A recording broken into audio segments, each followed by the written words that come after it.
Liberals are sure they're in the reality-based community, and anybody who disagrees with them either has a bad brain or in some other way rejects empiricism and science, and that they are the only ones working with the building blocks of facts and reason. And I call bullshit on that. Hi, I'm Nick Gillespie with Reason TV, and today we're sitting down with Jonah Goldberg of National Review Online and the author most recently of The Tyranny of Cliches, How Liberals Cheat in the War of Ideas. Jonah, thanks for joining us. Hey, thanks for having me. So let's get right to it. Why did you write this book about the tyranny of cliches?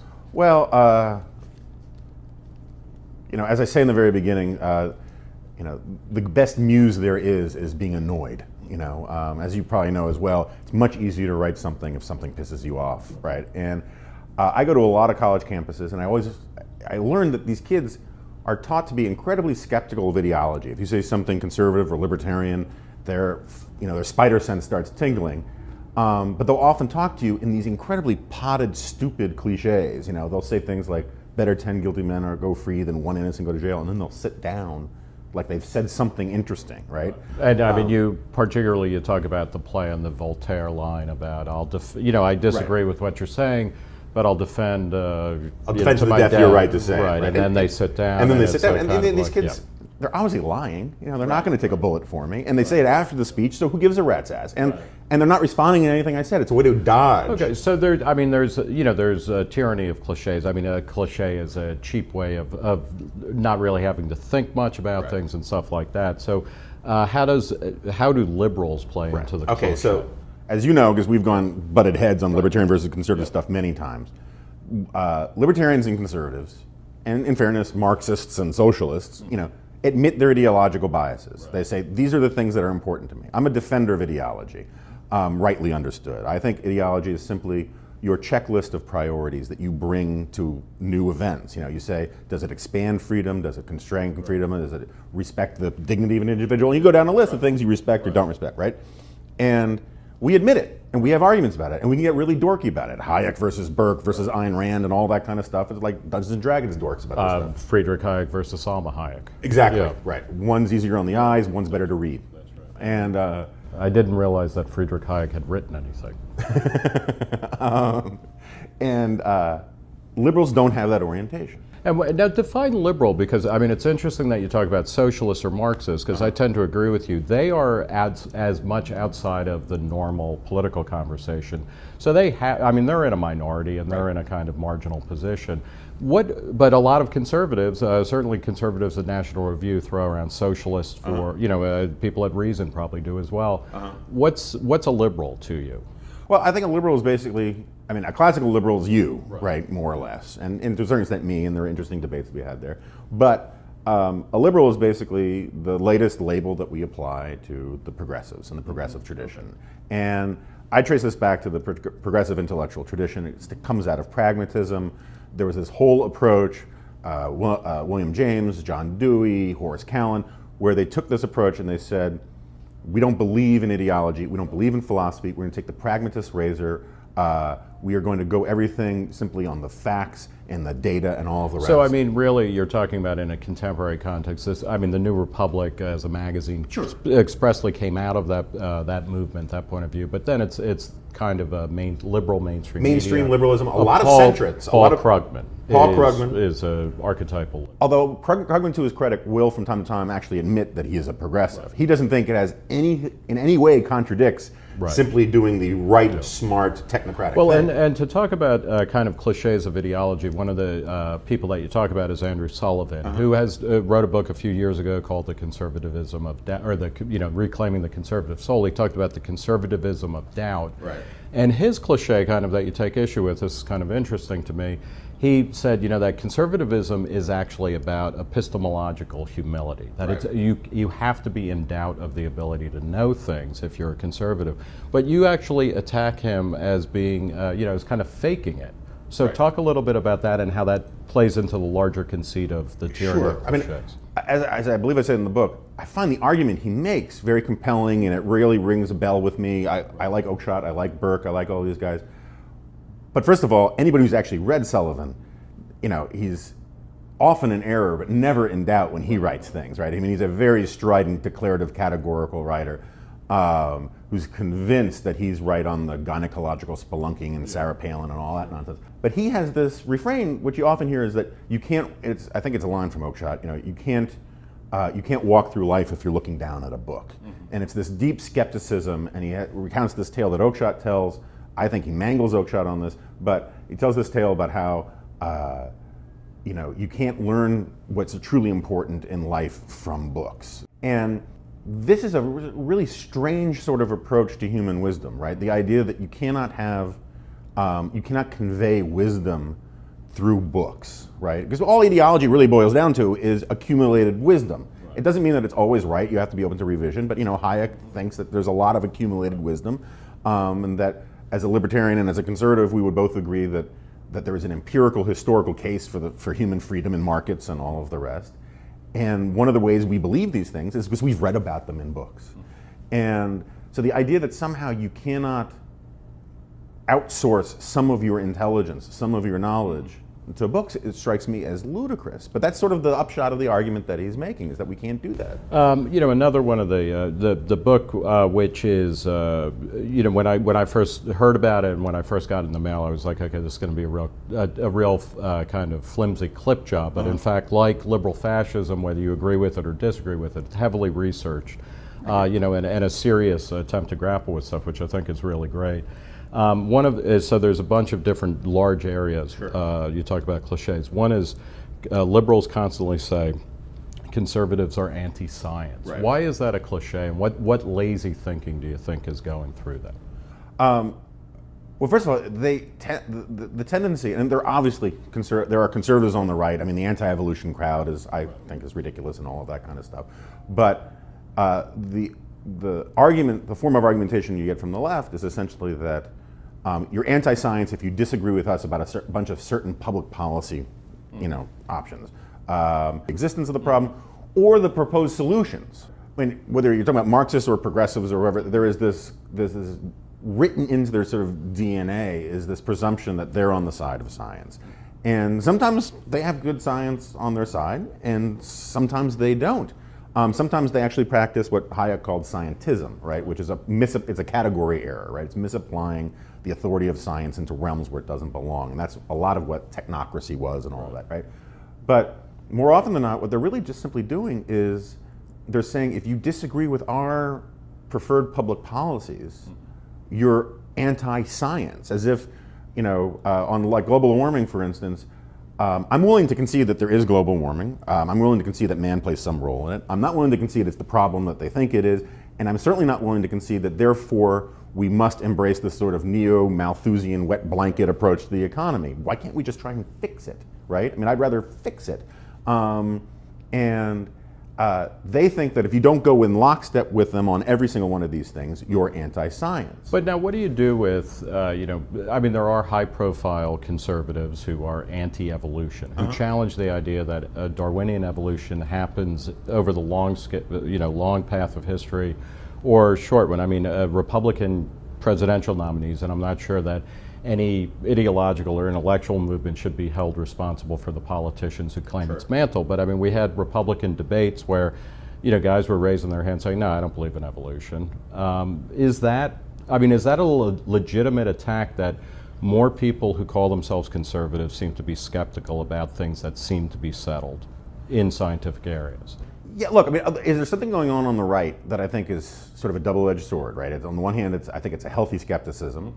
On the other hand, it's sometimes applied in areas that I don't think need all that much skepticism, right? And so on the evolution stuff, I'm not with them on this stuff.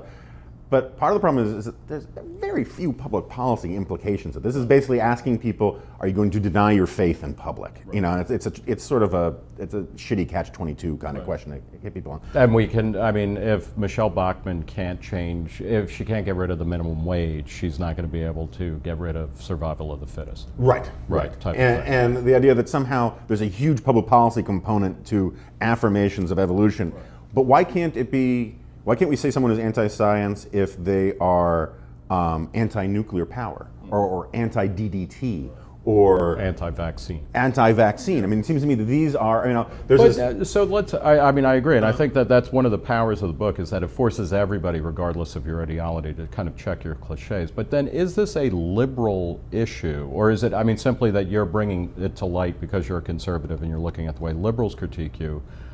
Because there are conservatives, I'm thinking of something which is consistent from the Bush administration to Obama, both of whom pledged to do science-based medical planning, something like Plan B, the after morning pill, which is not an abortion pill, it's a super duper birth control pill. The FDA under both of them said, hey, let's just make this over the counter. Each of them have faltered on that. Is cliche mongering really a bipartisan or a transpartisan issue? It is absolutely a bipartisan everybody does it. Everyone has their buzz phrases. Everyone has their bumper stickers. There's bullshit flung from all sides. That's not my point. Yeah. My point is that when I have an argument with you, it's understood that you come at things from a certain perspective. You value certain, priorities more than I do, and vice versa. And so, but because we share enough of these priorities, we can have a really interesting argument about where to draw these lines. One of the cliches is that conservatives and really libertarians, right? Because from the left's point of view, the right is sort of monolithic, which is annoying. But that we're dogmatic. We have this we're market fundamentalists. We're dogmatic. We're closed-minded. And first of all, calling libertarians closed-minded is a really odd rhetorical thing. But no, it's not. The reality is the dogma is the other way around, right? The left is dogmatic because they don't even question the role that government should do good where it can, when it can, whenever it can. And so, as I say, somewhere in there, I'm not saying that these are all the cliches in the world. I'm not saying that only liberals. My point is that liberals, because they're the ones suffering from epistemic closure. They're the ones who are sure they're in the reality-based community, and anybody who disagrees with them either has a bad brain, or is ensorcelled by ideology, or is a fundamentalist, or in some other way rejects empiricism and science, and that they are the only ones working with the building blocks of facts and reason.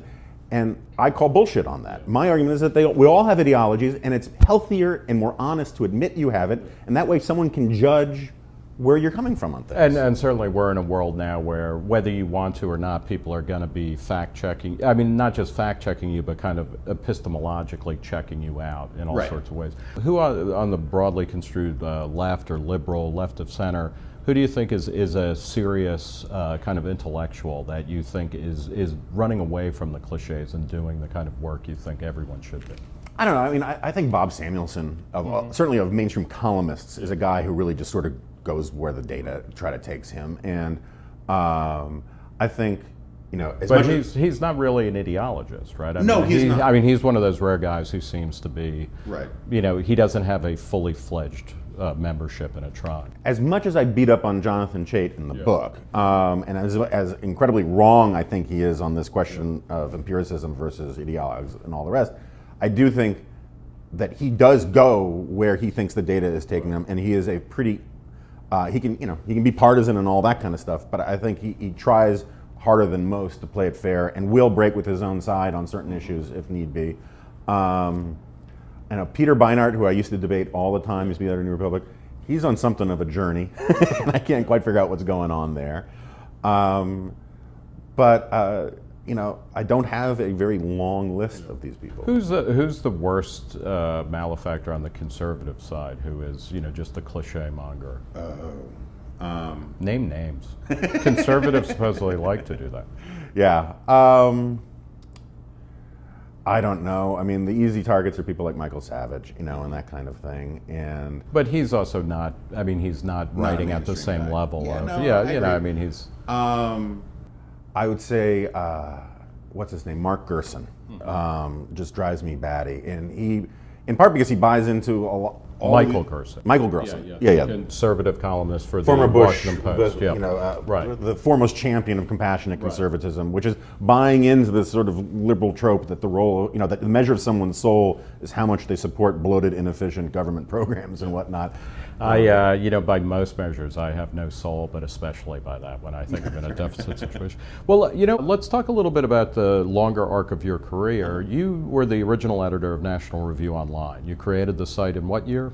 Well, I just signed up in I think it was late 1998, but I didn't become the first editor of something real until early 1999, I think. Yeah, and I mean it's odd because now the internet or websites are such a part of our lives. We forget there was a time before that. But National Review, out of all of the political magazines, I think not only had the first fully fledged website, but also the best. Talk a bit about where did that come from? What were you trying to do, and do you think it's worked well? Well, I mean, on the editorial side, one of the things I was trying to do was send a little bit of a signal that this is not your father's National Review anymore. I mean, not on the important big issues, and I'm a big fan of William F. Buckley and all the rest, but tonally, culturally, as you know, National Review used to be, Latin puns and Chesterton quotes and that kind of thing. And the people who are reading online tended to skew coastal and young, rather than the people who are subscribing to print tended to skew Midwestern and old, which I think is what, when I first started, that's sort of what Reason's readership was too back then. And so I, wanted to be more conversational, more water cooler, and all that kind of thing. And on the technological side, we had some real advantages. One, because the magazine was bi-weekly, or semi-monthly. I can never keep those things straight. Fortnightly. Fortnightly. Yeah. We kind of had the staff of a full-blown weekly magazine, but with enough downtime that we could actually allocate some resources. It was a much harder transition at first for weekly magazines to go to the web, simply because they had so many deadlines just getting out a real magazine, and the monthlies tended to have really small staffs. And so we sort of were in this sort of little sweet spot that way. And but we also had this great advantage, brand names really helped in the early days of the web, and there was all of these awful websites out there that you didn't know whether you could trust them, you didn't know if it was real news, they were getting into the media food chain and then blowing up in people's faces, people relied on it. And National Review had that sort of conservative good housekeeping seal of approval, and it helped us enormously. And so originally it was seen basically as a marketing tool more than anything else. It drove subscriptions for the magazine and was successful in those terms more than any other in my early days. Now, it's interesting. We were recently at a lecture by Leon Kass, an old beyond his years critic, even though he is, 1,000 years old now. And he was kind of complaining about things like the internet, that these break down, they subvert traditional hierarchies and conservative patterns of learning. But, National Review, arguably more than any intellectual magazine, any thought journal, has kind of flourished online to a point where I know a lot of people who, you don't even read the print edition anymore. Right. Is there an irony there that, a conservative magazine really was first out of the box with a fully realized website? And what does that say about, is conservatism a pose? Is it really standing athwart history yelling stop, or is it standing athwart, a bunch of, kind of porn ads saying, let's go, let's go. Look, it's a complicated scenario, right? I mean, first of all, the right has always been, right broadly understood, has always been better at new media technologies than the left, because the left owned the mainstream technologies. So this is stuff like direct mail, direct for politics, mail, radio, talk radio, and all the rest. So they were always pioneers. VHS movie, documentaries. Were very big on the right for a while, and I think this was sort of the two groups that always exploited new media the best were pornographers and conservative, outfits. And National Review, I have to say to their credit, from the beginning, in my first meetings with the suits there, they said, look, the mission of the magazine is the mission, and if the magazine can't do the mission anymore, maybe it'll just be a website, or maybe we'll go monthly. I mean, they were never said, National Review doesn't exist if we lose this paper thing, even in the early days. But look, it is absolutely true that technology, one of the few pieces I've written for Reason magazine was sort of on this point. Technology is vastly more disruptive than ideas most of the time. The car did more to unsettle established relationships and communities in the United States than Nietzsche has ever done. But you can argue with Nietzsche. You can't argue with a Buick, right? And well, you can, but you won't win. Right, and the Buick doesn't care. And so I think that one of the things that's often left out in this, and I think that Leon Kass, who I have a lot of respect for, but I disagree with him on a lot of things, is a spokesman for a different kind of conservatism. The fundamental argument that I make about conservatism is that, as Hayek says, in the United States is the one country in the world that you can call yourself a conservative and still be a defender of liberty, because conservatives are defending a liberal institution, the Bill of Rights, the founding of the country, and all of the rest. And one of those things, and this is why one of the cliches that get in there, we're supposed to be hidebound and dogmatic and resist change, but we're the ones who are defending the free market as much as anybody, and the free market is the greatest engine of turmoil and change that there is. The way the left defines change or progress is expansion of the state. That's what William F. Buckley's talking about when he's saying stand athwart history yelling stop, is this sort of Hegelian notion of the state as the engine of history. Well, let's talk about, I don't know if they're engines of change or, they're kind of like those cheap solar things that you can turn a light bulb on or power a calculator with a solar cell. The presidential election here, we're stuck with Obama on the one side and Mitt Romney on the other. Whom among us can contain their enthusiasm? It's what is a conservative? What's a National Review conservative to think? Because Mitt Romney cannot be anybody's idea of a good candidate for the Republican Party, but you guys are going to vote for him. Oh yeah. I'll without apology, I'll vote for him. Yeah, and like what keeps you in that tribe? Or I guess another way of saying it is, what do I need to do to put you in a third-party ticket today? It would have to be a really compelling candidate who has a shot at winning, and a really, really good shot. So you're saying you wouldn't have voted for Barry Goldwater in 1964? What other choice was there? I mean, but he had no choice. Yeah, but he was the only alternative, right? But that's my point. I mean, the Buckley rule of the most conservative candidate electable still applies. And what is wrong with Mitt Romney then, in terms from a conservative perspective, recognizing that? I mean, I know what I think is wrong with him, but and is there any hope for this guy? Well, look, I mean, and I admit this is trying to make the best of the situation kind of explanation, but I kind of look forward to the days where there's more of a transactional relationship between the conservative movement and the Republican Party, or the president at least, right? One of the things, which I know you won't disagree with me on, that got a lot of conservatives in trouble during the Bush years was this embrace of Bush as sort of an identity politics avatar of our, our spirit, right? He's one of us, so we have to defend him.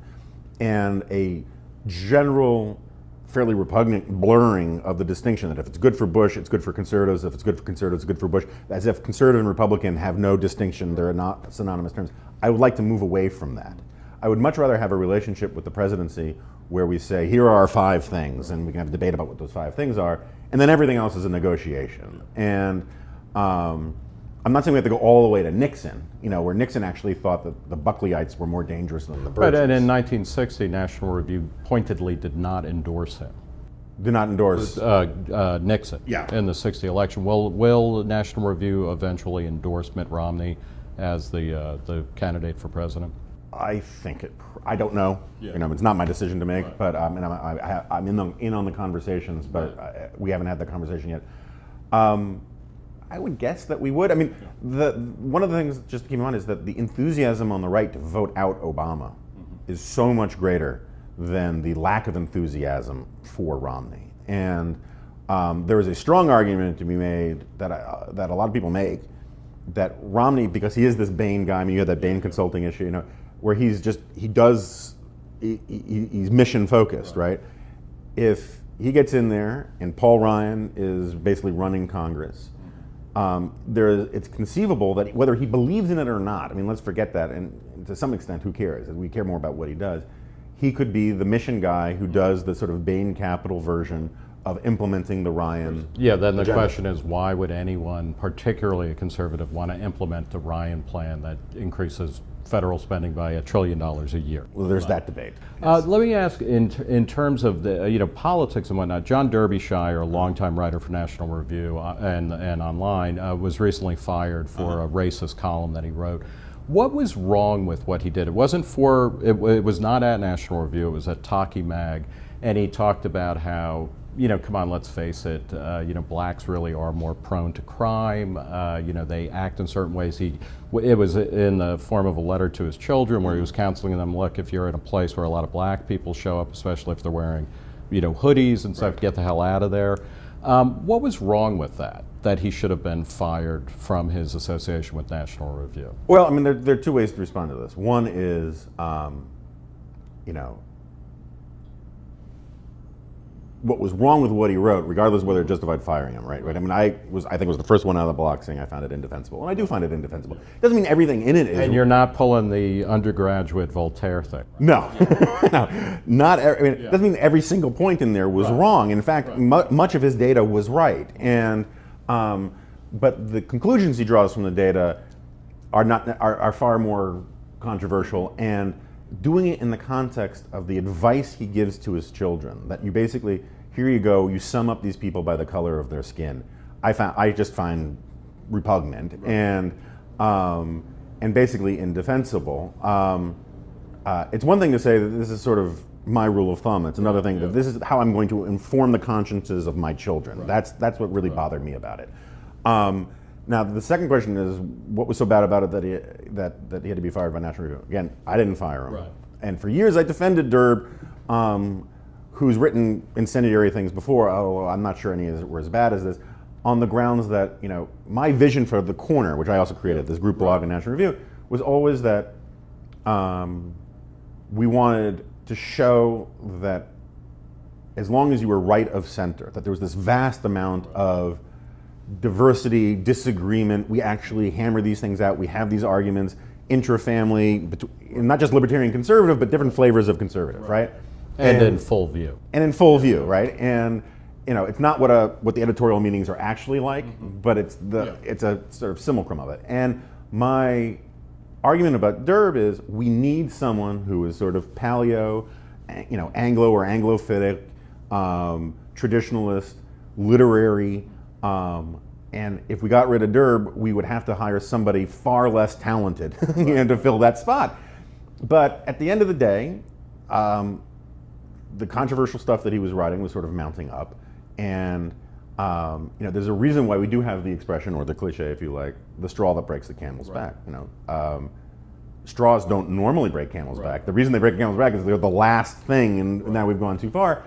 And I think that the thinking among Rich and Jack and the other people who made this decision in National Review was that Derb was getting a lot of attention for his writings, for publishing things in other places that we would never print ourselves at National Review. And I think that there was a long time in coming, and I wish honestly, I wish it hadn't happened. I wish he hadn't written it.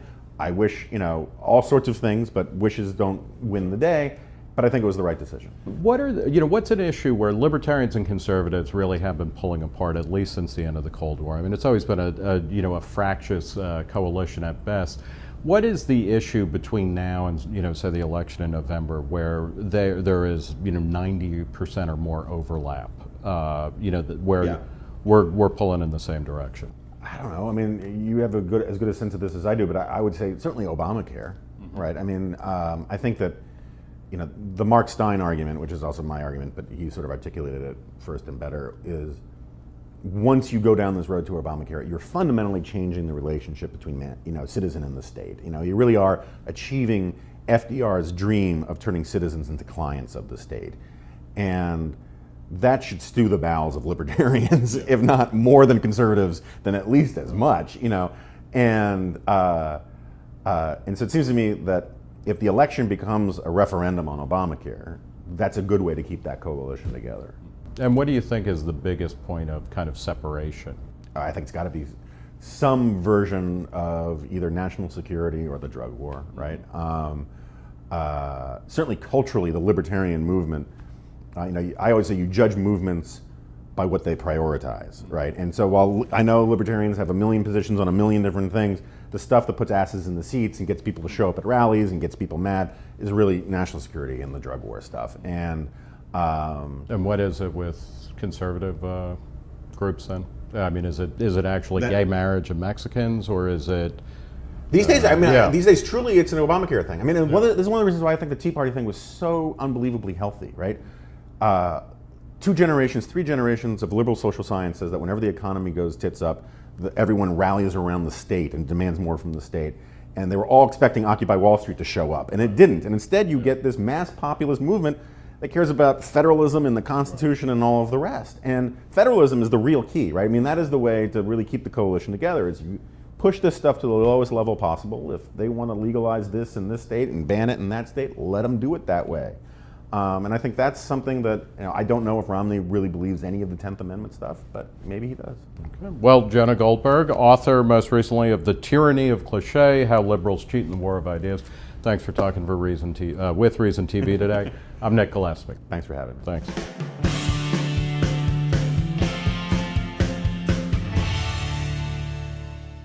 About the tyranny of cliches. Well, as I say in the very beginning, the best muse there is being annoyed. As you probably know as well, it's much easier to write something if something pisses you off, right? And I go to a lot of college campuses, and I learned that these kids are taught to be incredibly skeptical of ideology. If you say something conservative or libertarian, their spider sense starts tingling. But they'll often talk to you in these incredibly potted, stupid cliches. They'll say things like, better 10 guilty men or go free than 1 innocent go to jail, and then they'll sit down like they've said something interesting, right? And I mean, you talk about the play on the Voltaire line about, I disagree with what you're saying, but I'll defend. I'll defend to the death your right to say. Right, and then they sit down. And then they sit down, and then these kids, they're obviously lying. They're not going to take a bullet for me, and they say it after the speech. So who gives a rat's ass?